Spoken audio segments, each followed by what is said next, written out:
కావలసిన పదార్థాలు: పెరుగు, చారుకి మెంతులు, జీలకర్ర, ఆవాలు, ఇంగువ,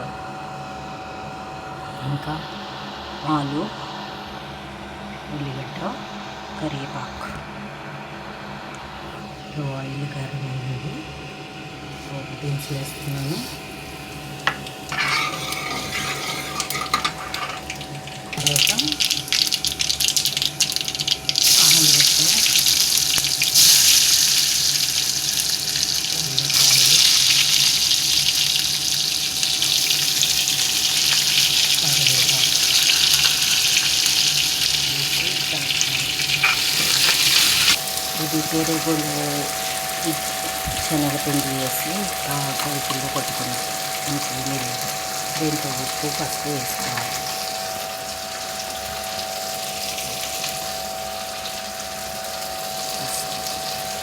ఇలా అయ్యాక ఇప్పుడు పెరుగు వేసేసుకోవాలి.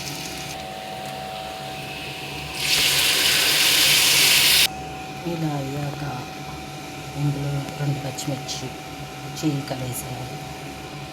వేసేసి ఇది పొంగొచ్చేదాకా కలుపుతూ ఉండాలి. కర్రీ అయిపోయింది, మంచిగా బాయిల్ అయిపోయింది. కర్రీ పెరుగు చారు రెడీ.